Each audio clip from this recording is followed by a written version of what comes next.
Diz assim, ó.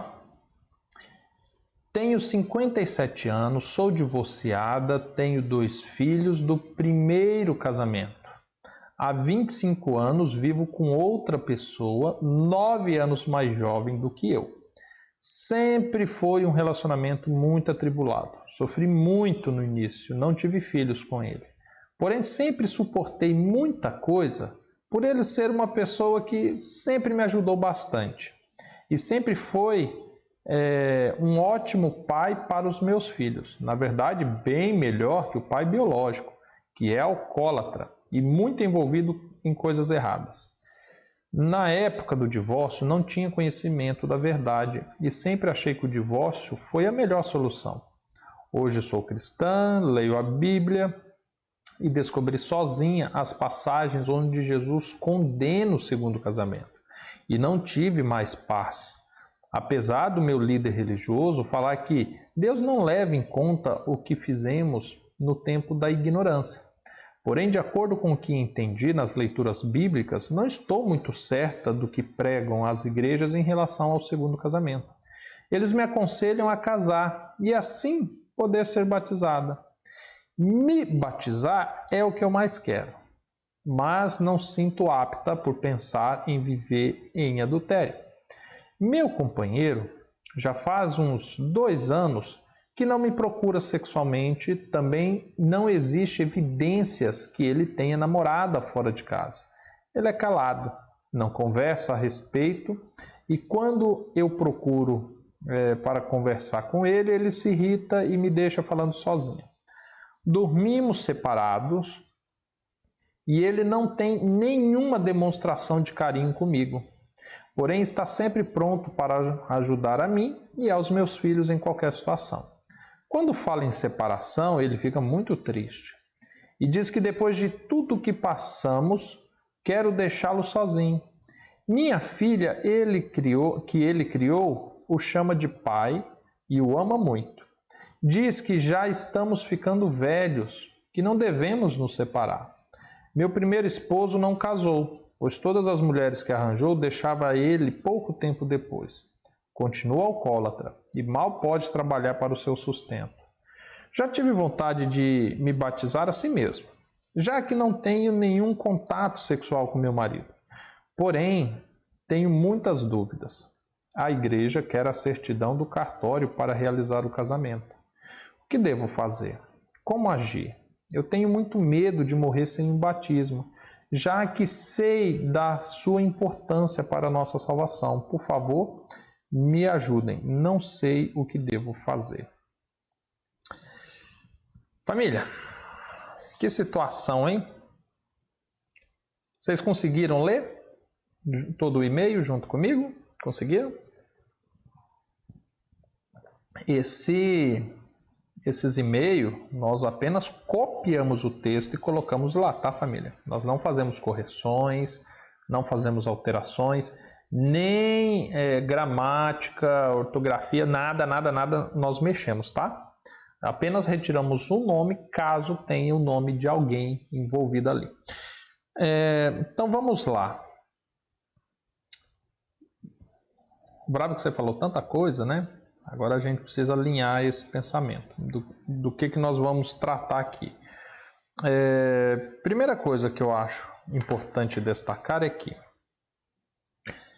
você entendeu essa questão do segundo casamento, porque Deus te conduziu a isso, e isso é maravilhoso, isso é muito bom. Demonstra que de fato, embora tenha se passado 25 anos, o seu pecado ele não prescreveu. E pecados não prescrevem. Ou seja, diante de algo que hoje você descobriu que é errado, não é porque você começou a cometer o adultério. Por que eu digo começou? Porque um casamento ele é diário. Todos os dias você renova essa aliança, todos os dias você renova esse voto, todo dia você decide viver novamente com essa pessoa. E não é porque por 25 anos você decidiu viver um adultério, que agora que você descobriu que é adultério, que você vai continuar optando por esse adultério.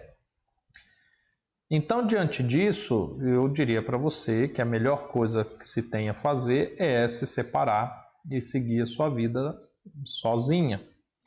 Só que vamos entender algumas coisas. Vamos entender algumas coisas. Uma das coisas que nós precisamos destacar é a seguinte: o fato da sua religião, da sua igreja, falar que está tudo bem, não significa que está tudo bem. Se você foi conduzida pelo Espírito de Deus a essa verdade, você se convenceu dessa verdade, e hoje você quer fazer a vontade de Deus, então entenda que Deus ele é soberano sobre qualquer líder religioso, sobre qualquer pastor, sobre qualquer igreja, sobre qualquer padre, papa, seja lá quem for.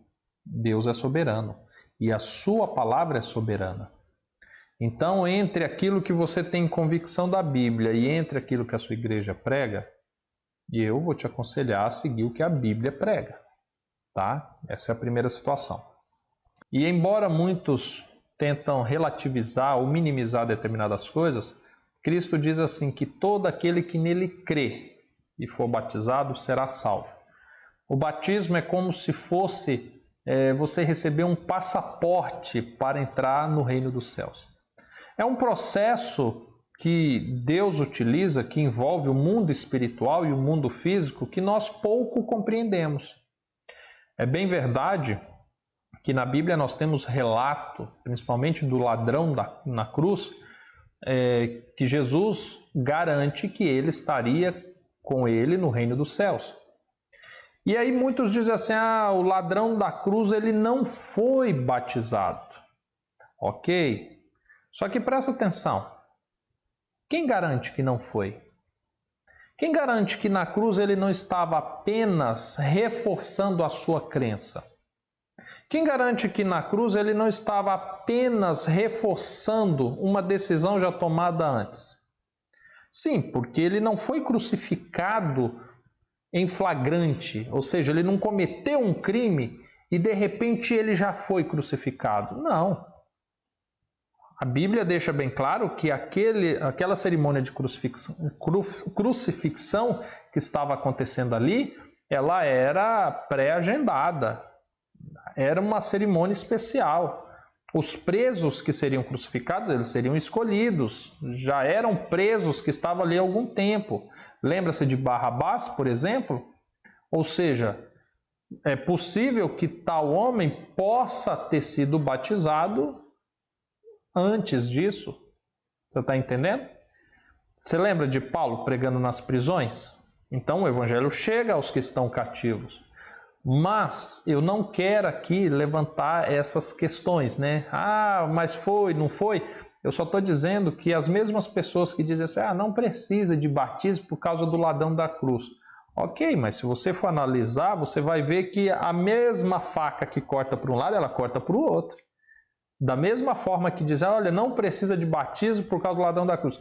Ok, e quem garante que ele não havia sido batizado antes? Porque note que Jesus não faz um apelo a ele, Jesus não prega o evangelho a ele.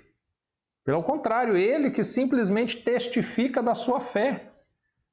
Então é possível que essa fé já tivesse sido reforçada ou manifestada publicamente muito tempo antes. Para que você não pense assim, Diego, mas fala-se de batismo do Espírito, tudo isso é depois da morte de Cristo, do Pentecoste. Não, porque você lembra que João Batista, que é uma referência a batismo, ele batizava. E que muitos que seguiram a Cristo vinham de João Batista. Que muitos seguidores de João Batista lá no deserto foram batizados por ele e posteriormente seguiram a Jesus.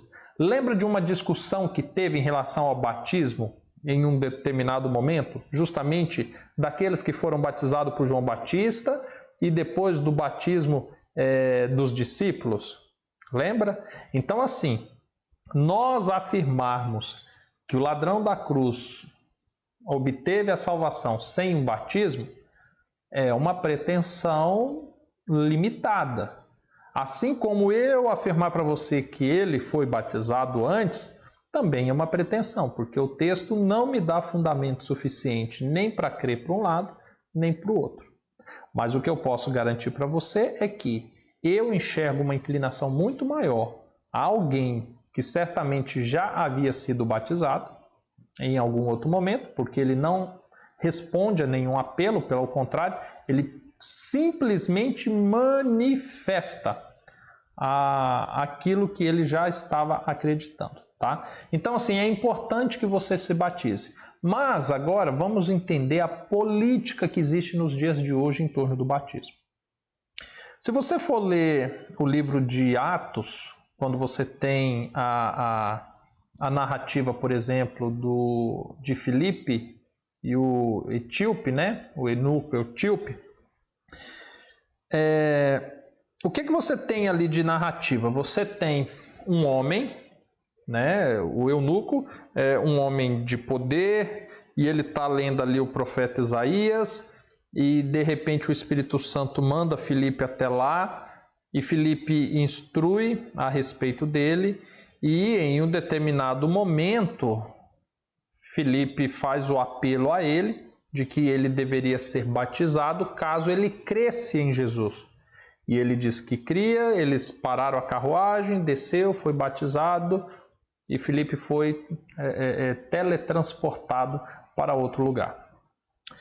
Observe que a religião do eunuco não era importante. Como lá é feito menção, o eunuco pertencia a uma outra nação. Ou seja, ele não era israelense, ele não era judeu. E deste modo, não há o que se falar que só batizava se fosse judeu. Não, Filipe não trata do judaísmo, Filipe não trata do santuário, não trata de Israel, não fala que agora ele tem que participar da sinagoga dos apóstolos, nada disso. Ou seja, havia um estrangeiro, uma pessoa de terras distantes, que porventura creu no Messias e ele fez um processo que não havia testemunhas, que não havia liderança religiosa, que não havia uma igreja patrocinando ou financiando isso, e ele foi batizado. Ponto final. Nos dias de hoje, o batismo, infelizmente, não é assim. Se você desejar ser batizada, você vai ter que estar vinculada a uma igreja que vai falar para você assim, olha, nós até te batizamos, mas você vai ter que frequentar aqui. Olha, nós até te batizamos, porque isso é um requisito para entrar no reino. Entretanto, o seu dízimo e a sua oferta vai ter que vir para cá. Olha, nós até te batizamos, porque Jesus disse, né? Todo aquele que nele crê e for batizado será salvo. Mas presta atenção, você vai ter que frequentar aqui, você vai ter que estar todos os cultos aqui, os teus talentos terão que ser ministrados aqui, dízimo, oferta aqui, as suas visitas e parentes você vai ter que trazer para cá. Ou seja, acaba, sabe, eu não sei se é conveniente usar esse termo, mas é como se fosse uma venda casada. Você quer o céu? Beleza. Só que aqui na terra tu vai ter que fazer isso. E aí de repente vai lá o líder, te batiza, e se você não viver em conformidade os termos dessa igreja, que não necessariamente são os termos da lei do Senhor, tu vai ser removido e eles ainda dirão que, olha, como o seu nome foi removido do livro da igreja, você também será removido do livro dos céus. E aí você fica com medo e aí você acaba não abandonando. Então, vamos entender o seguinte, família. O batismo não necessariamente precisa estar vinculado a tudo isso. Lembra quando Jesus fala aos fariseus, falando assim, que eles não entram no reino dos céus e atrapalham os outros a entrarem? E não deixam os outros a entrarem? É basicamente isso nos dias de hoje. Mas olha, por que eu estou dizendo isso para você? Porque talvez você queira realmente ser batizada nessa igreja que você frequenta. Só que já de cara você já está se deparando com princípios que tal igreja defende que você não concorda. Ou que a sua vida não está adequada a isso. Então você terá problemas, você vai levar escândalo aos que estarão ali. Se porventura você falar, olha, eu vou batizar assim mesmo, sem a certidão, Bem, por mais que você não tenha relação sexual com esse marido, tu tá vivendo um adultério, tu tá vivendo com outro homem, sabe? Que não é o seu esposo legítimo. Então, você vai continuar em pecado, você vai escandalizar outras pessoas. Então, assim, eu diria para você que ou você de fato organiza a sua vida, e aí eu não vou dizer igual o seu líder religioso, vai lá, registra esse casamento e tal, não. Eu vou dizer para você, abandona, porque isso é um adultério e você já está convicta disso. Está com a vida agora sem escândalos, sem manchas, e é essa igreja que você quer se batizar? Então vai lá, se submeta a isso. Ah, Diego, mas eu quero ser batizado em uma outra igreja que não leve em conta se eu estou em adultério ou não. Bacana, lá é mais fácil. Só que preste atenção. Você sendo batizada, mas permanecendo na sua vida de pecado, não vai resolver nada. Entenda que só alcança misericórdia aquele que confessa e abandona o seu pecado. Entenda que o batismo é um simbolismo de você morrer para o pecado, para que agora Cristo possa viver em você. E você tem um pecado gritante, escandaloso, que todos veem, e que você tem essa convicção. Então, se quer batizar, resolva esse problema. Resolveu esse problema, quer batizar nessa igreja que tem gerado esses atritos? Ok. Quer se batizar em outra? Ok. Mas organize a sua vida em relação a isso. Tá bom? Espero ter te ajudado. Que Deus te abençoe.